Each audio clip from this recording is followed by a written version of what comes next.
Welcome to genius ક્લાસીસમાં હું અતુલ પટેલ તમામ વિદ્યાર્થીઓ મિત્રો હાર્દિક સ્વાગત કરું છું. ધોરણ 9 મેથ્સ દ્વિચલ સુરેખ સમીકરણ. મિત્રો દ્વિચલ એટલે શું? દ્વિચલ એટલે x અને y નામના બે ચલ, એને કહેવાય દ્વિચલ. એનું સુરેખ સમીકરણ કયું? આ કે ભાઈ ax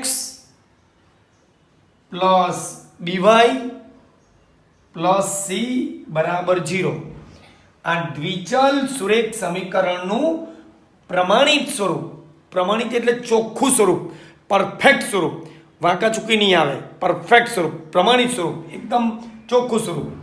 તો આ જે x અને y જે છે ને તેને કહેવાય દ્વિચલ, અને કહેવાય ચલ, અને કહેવાય ચલ, એટલે એને કહેવાય દ્વિચલ. બે ચલ છે એટલે દ્વિચલ.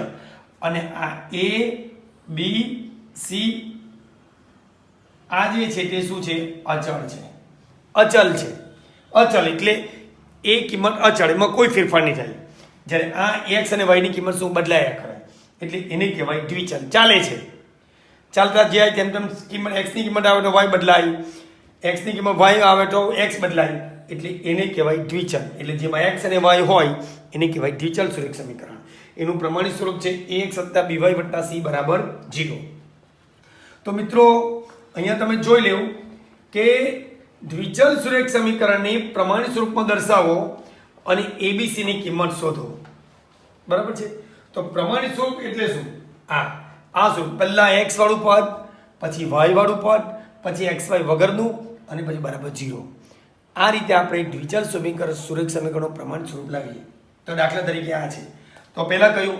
આ x વાળું, એટલે પહેલા કોણ? 2x. પછી કોણ? y વાળું, એટલે વત્તા y આશરે આવતા ઓછા y. પછી કોણ? c વાળું, એટલે વત્તા 0 બરાબર 0. પડી? પ્લસ y આશરે આવતા માઇનસ y, પ્લસ y આશરે આવતા માઇનસ y, એટલે ax એટલે a2, એટલે આને સરખાવીએ ax વત્તા by વત્તા c બરાબર 0. એમાં a બરાબર કેટલા? 2, b બરાબર કેટલા? -1, અને c બરાબર કેટલા? 0. એટલે આને કહેવાય દ્વિચલ સુરેખ સમીકરણનું વ્યાપક સ્વરૂપ. x પહેલા, પછી y, પછી c હોય તો c, ની હોય તો કંઈ નહીં, બરાબર 0.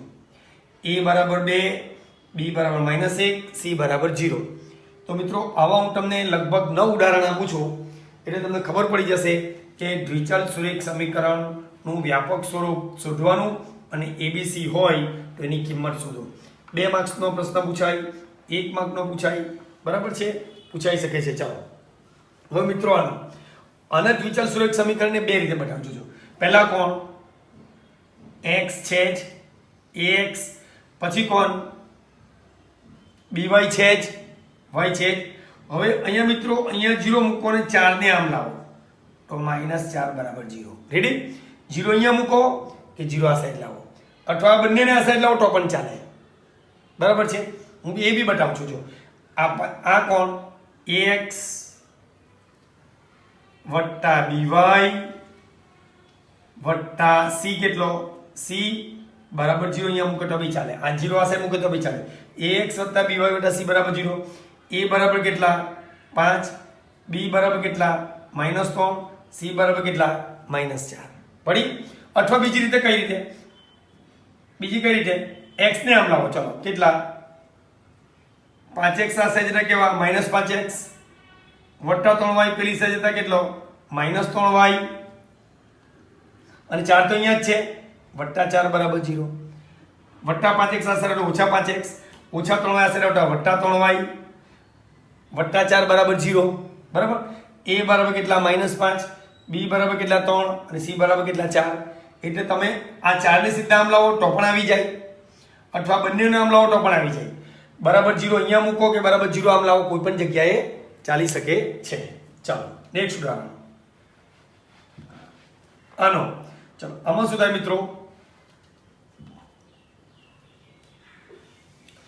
કે અહીંયા x છે જ, x છે, એની બાજુમાં કોણ? y. તો આ y ને કાં લાવવાનો? આની વચ્ચે.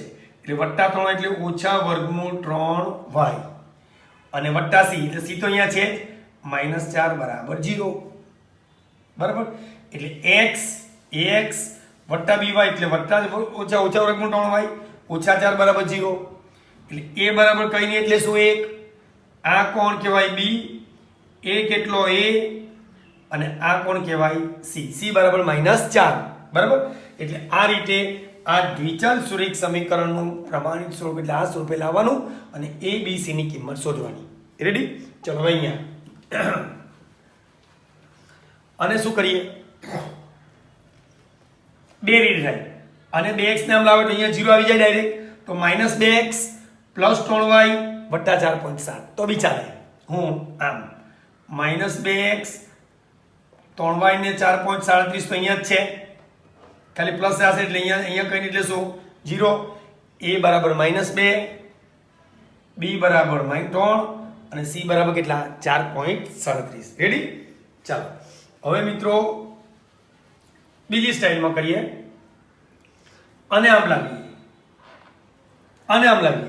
તો આ ax આવી ગયો વત્તા 3y હશે રેવટા ઓછા 3y વત્તા c એટલે વત્તા 40 પેલી સહાયતા ઓછા 4.37 બરાબર 0 a બરાબર 2 b બરાબર -3 c બરાબર -4.37 રેડી ચાલો અહીંયા હવે કેટલો છે મિત્રો x જ છે y નથી અહીંયા x જ છે y નથી તો આ 6 ને પેલી સાઈડ લઈએ કે 3 ને આમ લાવીએ જેમ લાવવું છે 3 ને આમ લાવું તો બી ચાલે 6 ને પેલી સાઈડ એટલે અહીંયા પેલા 0 મૂકી દઈએ ચાલો 3x તો પોતાની જગ્યા પર જ છે ચાલો હવે વત્તા 6 પેલી સાઈડ શું ઓછા 6 બરાબર પણ y વાળું પદ નથી તો y વાળું પદ જગ્યા હું મૂકવાનું મિત્રો 0y 0 ગુણ્યા y એટલે 0 કોઈ પણ સંખ્યાને 0 વડે ગણો તો 0 જ આવે 0 ગુણ્યા 4 0 0 ગુણ્યા y 0 0 ગુણ્યા 5 લાખ 0 કોઈ પણ સંખ્યાને 0 વડે ગુણ્યા 0 જ આવે એટલે આપણી સરળતા ખાતર ax છે y વાળું by વાળું પદ નથી આમાં y નથી એટલે આપણે 0y મૂકવાનું અને વત્તા 6 પેલી સાઈડ ઓછા 6 એટલે 3x બેઠા 0y 0y નું ચિહ્ન માઈનસ મૂકો કે પ્લસ મૂકો કોઈ ફરક નહીં પડે વત્તા 6 પેલી સાઈડ ઓછા 6 a બરાબર કેટલો 3 b બરાબર કેટલો 0 c બરાબર કેટલો -6 c બરાબર -6 બીજી સ્ટાઇલમાં કરે તો આ 3x નામ લો તો બી ચાલે -3x વત્તા 3x સાથે ઓછા 3x એટલે અહીંયા બરાબર શું આવે 0 આવે ઓછા 3x સોરી વત્તા 3x સાથે ઓછા 3x બરાબર 0 ચલો અહીંયા 0y + 6 છોટો અહીંયા છે એટલે a બરાબર -3 b બરાબર 0 c બરાબર 6 કોઈ બી રીતે તમે કરી શકો છો ચલો હવે આ જો ચલો આમાં શું કરીએ ચલો x નથી અહીંયા x નથી 5y છે એટલે અહીંયા કોણ x નથી એટલે 0x મૂકવાનું ax 0x વત્તા by છે યસ 5y છે વત્તા 2 હશે ડોટા ઓછા 2 બરાબર 0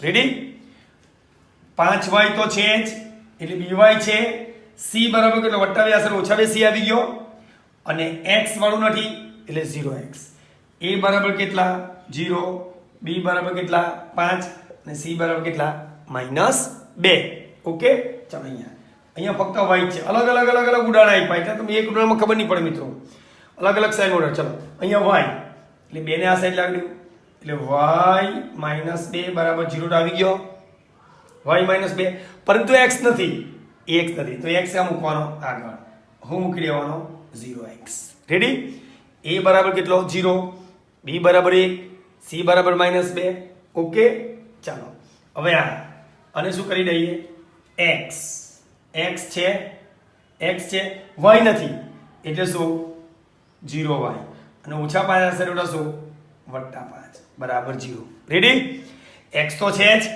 y નથી એટલે dy ની જગ્યાએ શું મૂકવાનું 0y 0 ગુણ્યા y એટલે 0 જ અને ઓછા 5 હશે વત્તા 5 બરાબર 0 a બરાબર કેટલા 1 b બરાબર કેટલા 0 અને c બરાબર કેટલા 5 ઓકે હવે મિત્રો આ જે ઉદાહરણ છે તે આ ઉદાહરણ થોડું વિચિત્ર છે અહીંયા તમારે લસા લઈને કરવું પડશે એક અલગ ઉદાહરણ મિત્રો આપ્યું છે મેં ખ્યાલ માટે કે ભાઈ x - y ના છેદમાં 5 - 10 બરાબર 0 હવે 5 લસા લઈ લેવાનો લસા કેટલો લઈ લેવાનો 5 બધાની 5 લસા નીકળે એટલે 5 ને ફરજિયાત છેદને 5 ને કાઢવો પડે અને આ રીતે સમીકરણ લાવવું પડે.